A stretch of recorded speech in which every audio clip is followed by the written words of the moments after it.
Assalamualaikum warahmatullahi wabarakatuh. Bertemu lagi bersama saya Fatima Az-Zahra dalam pertemuan yang kedua. Pada pertemuan pertama, kita telah membahas mengenai penelitian pendidikan. Nah, pada pertemuan kali ini, pembahasan kita adalah penelitian kuantitatif dan kualitatif. Apa sih perbedaan di antara keduanya? Mari kita cari tahu.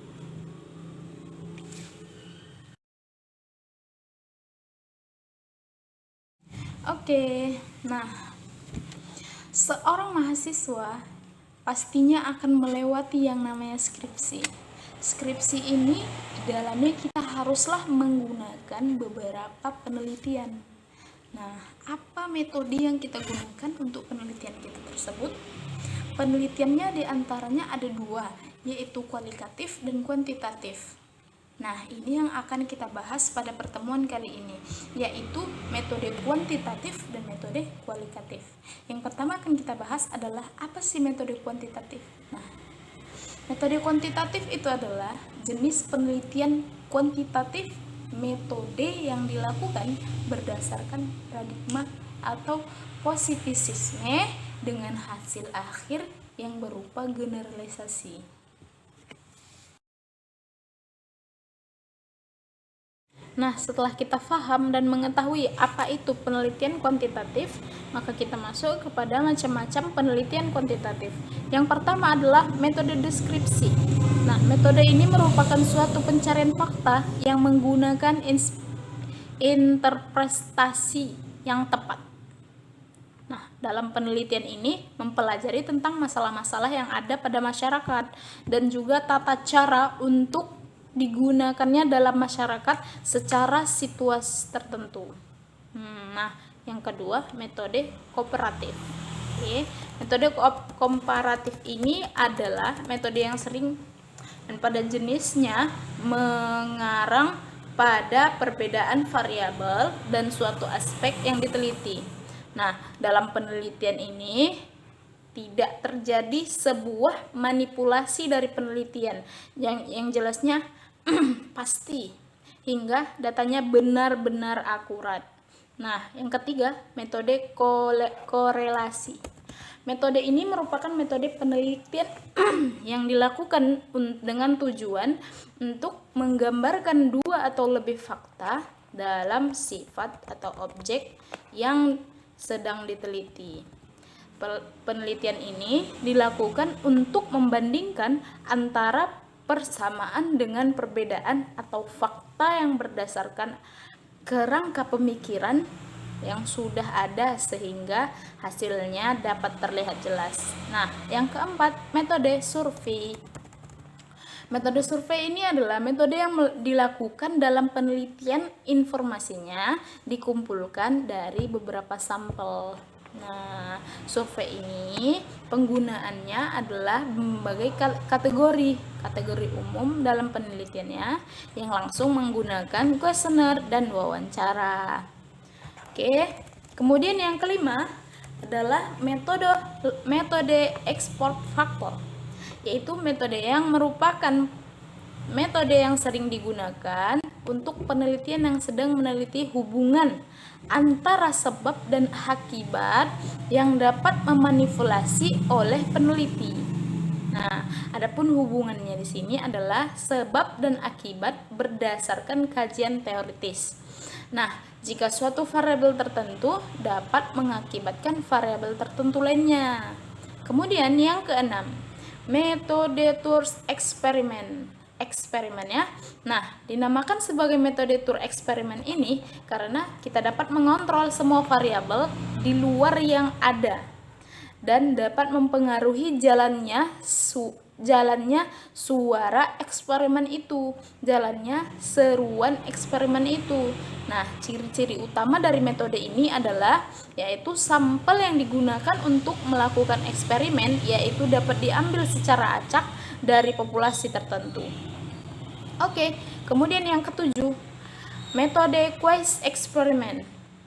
Metode ini didesain dan dirancang dalam metode yang mempunyai kelompok kontrol yang dapat membantu proses penelitian.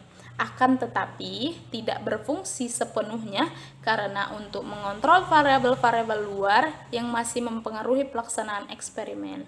Kemudian yang ke-8, nah ini yang terakhir adalah metode subjek tunggal.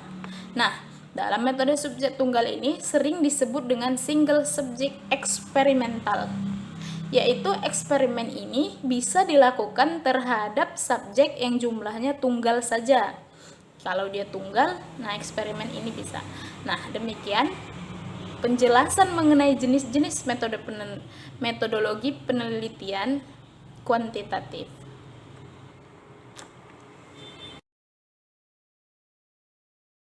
Oke, pembahasan kali ini adalah mengenai teknik pengumpulan data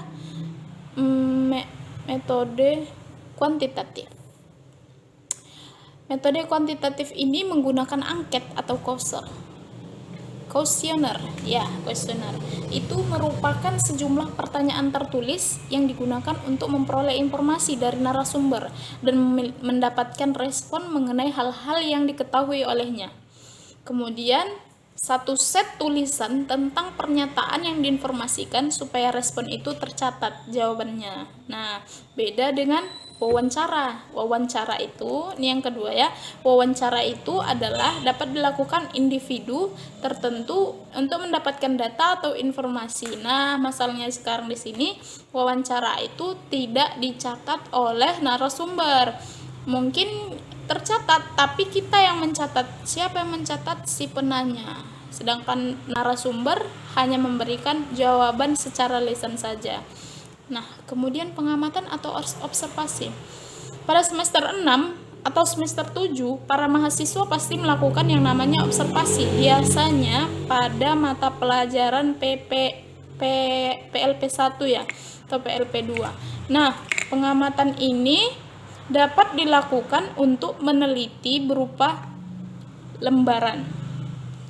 Lembaran di dalamnya buku panduan untuk pengamatan, yaitu panduan untuk observasi. Nah, kemudian yang keempat adalah ujian atau tes. Nah, kalau kita melakukan suatu tes, apa yang akan didapatkan seorang yang memberikan tes tersebut? Jawaban yang tertulis atau tercatat dalam tes tersebut. Sepertinya kita semua udah sering melakukan yang namanya ujian ya. Nah, kemudian dokumentasi dapat menggunakan instrumen penelitian berupa daftar yang cocok atau checklist dan tabel. Selembaran dokumentasi, di dalamnya terdapat checklist. Mungkin ini yang pilihlah di antara ini mana yang benar.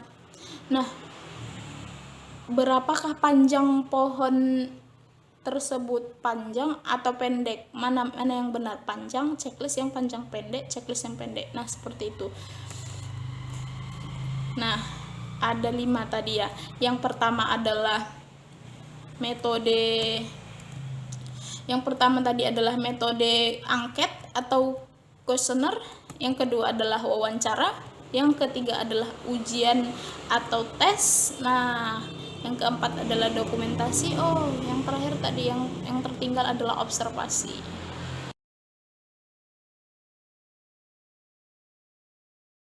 Nah, kemudian penjelasan selanjutnya adalah penelitian kualitatif. Setelah kita mengetahui apa itu penelitian kuantitatif, masuklah kita kepada pembahasan penelitian kualitatif. Apa sih pengetahuan kualitatif itu? Nah, pengetahuan kualitatif ini adalah metode yang dilakukan berdasarkan diafragma fenomenologi atau natural inquiry dengan hasil akhir yang berupa penjelasan atau deskripsi. Nah, kajian penelitian ini lebih bergantung pada data observasi. Nah, kegiatan yang sering kita lakukan observasi itu, kegiatannya inilah yang paling dominan dilakukan orang lain yang sudah terlebih dahulu melakukan penelitian.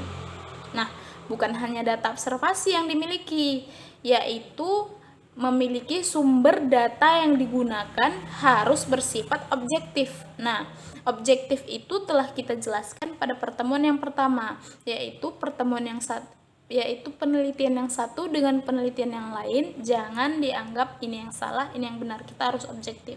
sama rata.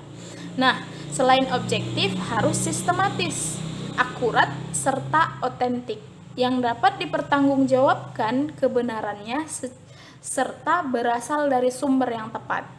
Harus jelas berarti. Oke.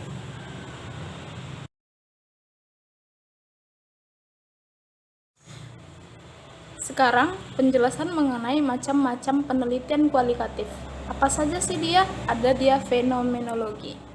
Apa fenomenologi ini? Fenomeno adalah berasal dari bahasa Yunani yang artinya adalah penampakan diri. Penampakan diri, kemudian logos artinya akal. Berarti penampakan diri akal. Akal penampakan diri. Nah, kita bahas pusingnya. Fenomenologi merupakan penelitian yang khusus pada fenomena dan realita yang tampak untuk mengkaji penjelasan di dalamnya. Nah, fenomenologi ini sendiri memiliki dua makna, yaitu filsafat sains dan juga metodologi penelitian yang bertujuan untuk mencari arti atau makna dari pengalaman yang ada dalam kehidupan. Kemudian yang kedua adalah etnografi. Nah, apa itu etnografi? Etnografi inilah penelitian yang melihat kajian bahasa dalam perilaku sosial dan komunikasi masyarakat. Dan berbagai bahasa tersebut diterapkan berdasarkan konsep. Konsep apa? Konsep budaya yang terkait. Nah, kajian etnologi ini memiliki dua konsep yang menjadi landasan penelitian, yaitu aspek budaya dan aspek bahasa atau language, di mana bahasa dipandang sebagai sistem yang penting yang beda dari budaya masyarakat. Nah, kemudian penelitian ini juga bertujuan untuk mengkaji bentuk fungsi bahasa yang tersedia dalam budaya serta digunakan untuk berkomunikasi individu di dalamnya. Oke, yang ketiga kita masuk pada studi kasus. Apa itu studi kasus? Nah, pastinya kita sudah mengetahui di antara kita ya, mungkin sesuatu yang di dalamnya meneliti suatu kasus atau fenomena tertentu yang ada dalam masyarakat yang dilakukan secara mendalam untuk mempelajari latar belakang, keadaan, interaksi yang terjadi. Situasi khusus ini, studi khusus ini dilakukan pada suatu kesatuan sistem yang bisa berubah pada suatu program, yaitu kegiatan, peristiwa, atau sekelompok individu yang ada pada keadaan dan kondisi tertentu. Meskipun mencakup satu sistem, penelitian studi ini khusus tidak harus meneliti satu orang atau satu individu saja, akan tetapi bisa dengan beberapa objek atau yang memiliki satu kesatuan fokus fenomena yang tidak diteliti. Nah, yang terakhir metode yang keempat ya. Metode yang keempat adalah metode history. Ada yang tahu arti history itu apa? History itu sepertinya cerita ya. Nah, kita bahas. History itu adalah penelitian yang memiliki fokus penelitian berupa peristiwa-peristiwa yang sudah berlalu dan melakukan rekonstruksi masa lalu dengan sumber data atau saksi sejarah yang masih ada hingga sekarang. Nah, dia kebanyakan mengambil dari sejarah. Nah, kemudian diteliti pada masa sekarang dengan bukti-bukti yang masih ada, mungkin dari bukti berupa benda atau orang yang bisa diwawancarai menceritakan pengalaman yang telah lalu tadi. Oke, kemudian yang terakhir, yang kelima adalah metode teori dasar. Nah, metode ini adalah metode teori dasar yang merupakan penelitian yang dilakukan untuk menemukan suatu teori dan menguatkan teori yang sudah ada. Kita mencari teori untuk menguatkan teori yang sudah ada. Nah, kemudian dengan mengkaji prinsip dan kaidah dasar yang ada, lalu dibuat kesimpulan dasar untuk membentuk prinsip dan suatu teori. Nah, dia membentuk prinsip-prinsip untuk membentuk suatu teori yang baru. Dalam metode ini, penelitian perlu memiliki mana fenomena memilah ya, bisa memilah mana fenomena yang dapat dikatakan fenomena inti dan mana fenomena yang bukan untuk dapat diambil dalam bentuk suatu teori.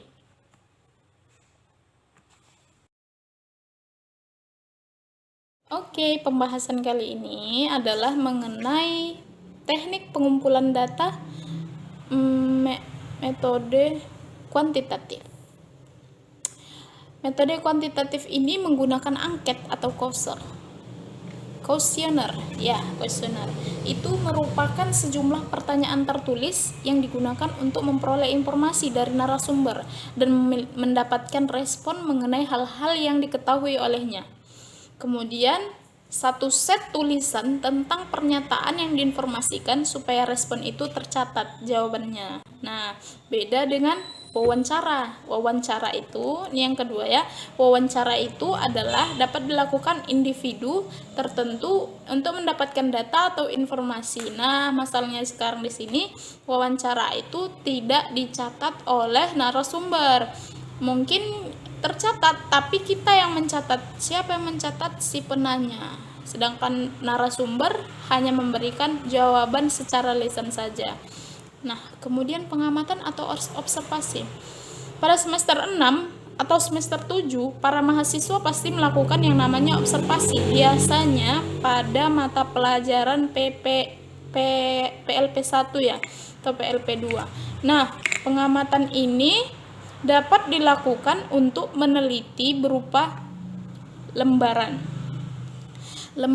di dalamnya buku panduan untuk pengamatan, yaitu panduan untuk observasi. Nah, kemudian yang keempat adalah ujian atau tes. Nah, kalau kita melakukan suatu tes, apa yang akan didapatkan seorang yang memberikan tes tersebut? Jawaban yang tertulis atau tercatat dalam tes tersebut. Sepertinya kita semua udah sering melakukan yang namanya ujian ya. Nah, kemudian dokumentasi dapat menggunakan instrumen penelitian berupa daftar yang cocok atau checklist dan tabel. Selembaran dokumentasi, di dalamnya terdapat checklist. Mungkin ini yang pilihlah di antara ini mana yang benar. Nah, berapakah panjang pohon tersebut, panjang atau pendek, mana yang benar, panjang, checklist yang panjang, pendek, checklist yang pendek. Nah, seperti itu. Nah, ada 5 tadi ya. Yang pertama adalah metode angket atau kuesioner. Yang kedua adalah wawancara. Yang ketiga adalah ujian atau tes. Nah, yang keempat adalah dokumentasi. Yang terakhir tadi yang tertinggal adalah observasi. Nah, baiklah, ketika keduanya telah kita bahas, yaitu penelitian kualitatif dan penelitian kuantitatif, maka dapatlah disimpulkan bagaimana kita mengambil yang keduanya. Apakah kita mengambil cara kualitatif atau cara kuantitatif? Nah, itu terserah pada kemampuan diri sendiri. Akan tetapi, hasil dari keduanya adalah proposal. Nah, jika kita menggunakan proposal kualitatif, maka proposal itu akan berisi tentang riset dan bersifat deskriptif dan cenderung memakai sebuah analisis. Akan tetapi ketika kita memilih menggunakan penelitian kuantitatif, maka penelitian itu, proposal itu akan berisi dan mengungkapkan gejala secara holistik dan kontekstual dengan melalui pengumpulan data.